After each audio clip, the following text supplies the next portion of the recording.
All right, I want to take a second here to talk about how I got to 375 Winchester from 30-30 or 32 special. Now, 375 is a straight-walled cartridge. The other two variants are neck down to 30 caliber. It was a process. And basically, when I started doing this, some people said I was crazy. It couldn't be done. Other people said the methods I was using to do this would ruin the gun, which were crap. And basically, I was wasting my time. So what I did was I tried to expand these with a homemade expander. And what would happen is they would just basically look like this. We were hoping that they would fire form, but they're pretty out of shape to even chamber. And that was with a home expander. Now, I had talked to the tech department over at Lee, and they had tried to help me with some other 375 expanders and things like that, trying to get it to where I could expand it.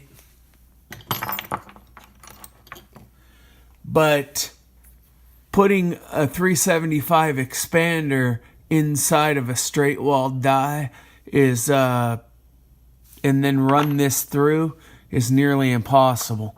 So here's what happened.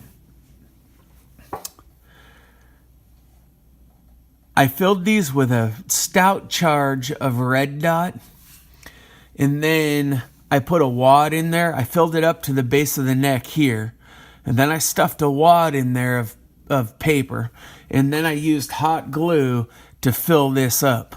Now, that's where a couple guys said I was nuts because hot glue would stick to the rifling and get all gooey inside there and everything like that. Here's the thing. Hot glue doesn't stick to steel. It'll go down here and fill this up and stay in there, and all you're looking for is just enough to keep the powder from falling out. So, and that, it did its job perfectly on that. And no, it did not stick inside the barrel or the rifling or nothing like that.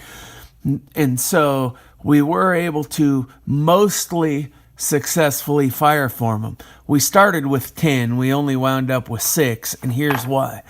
The end is pretty thin, and they don't fire form 100%. So what I did was I took this 375 expander that Lee had sent me, and I went in here and I used it like this to round out the edges the best I could by eye. Then I ran it up in the expander die, and then I actually resized it again. Now, keep in mind, all of these have been annealed, so the ends of these are pretty soft. And so then when we shot them, there was still a little bit of imperfections, and the brass was still kind of lumpy in this area from all the stretching. Well, we loaded it with cast bullets in 4.227, and then we fire formed them.